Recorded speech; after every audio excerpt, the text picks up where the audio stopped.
history. Konrad, this is all you, bud. Well, the first true compact car in the United States was introduced as a Crosley. Powell Crosley, an American industrialist, produced America's first compact car. Initially, it was only offered as a two-door convertible that weighed about 450 kilograms. It's about 1,000 pounds, Don. Thank you very much, because I don't know. To carry the one. And it sold for about $250. It was powered by a 580cc two-cylinder. What year? 1939. 1,000 pounds. Okay.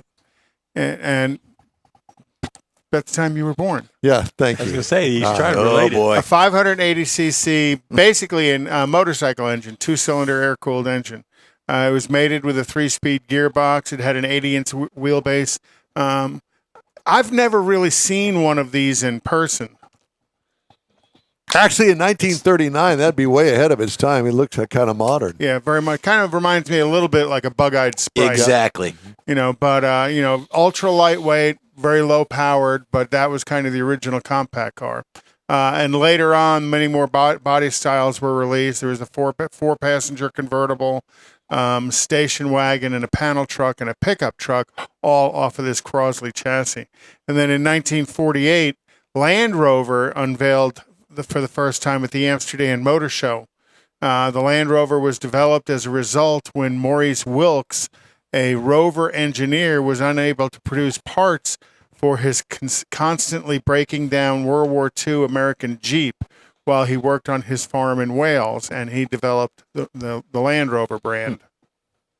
It looks like Droopy. Remember the cartoon series with the dog Droopy had the big jowls on it? I didn't know you could farm whales. I thought they lived in the ocean. All right, continue on. And then in 1954, three-time world champion, 94. My God, did you read this before you did it? No. In 1994, three-time world Formula One champion Ayrton Senna passed away in an accident at Imola, which was a track in Italy. Well, they're out of sequence again. The same race during practice, Roland Ratzenberger was also killed in another accident in the same. They are out of sequence. This is all on you, Conrad. It's the way that you send them to us. I'm going to send them to everybody in the future. No, I don't want to see they are them. sent I want to be sequence. surprised. So again, and this being the anniversary of the of Senna's passing, they're going to have some special special series of stuff at the Miami Grand Prix. What is this? The Pontiac.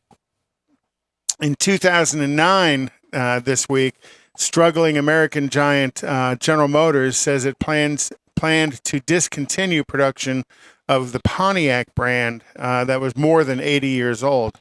Pontiac's origins dated back to the Oakland Motor Company from 1907, built in Pontiac, Michigan. Edward Murphy was a manufacturer of horse-drawn carriages who started the Oakland brand. Oakland became part of General Motors in 1909 and was formed the previous year. And the first Pontiac model sold as a model of Oakland debuted in the 1920s, and the car featured a 6-cylinder engine, and it proved so popular that the Oakland name was eventually dropped, and Pontiac became its own division of General Motors in the early 1930s. And then in 2004, this week, the last Oldsmobile came off the assembly line, the 2004 Oldsmobile Alero, and to this day I kick myself because I didn't go. I was in Detroit that week, and a bunch of guys did go over to the Lansing assembly plant to say goodbye to the last Oldsmobile, and I think I stayed and probably drank something. Because you were pissed. Or might have gone over to Windsor. You were mad. The Oldsmobile was 106 years old when General Motors ended the brand.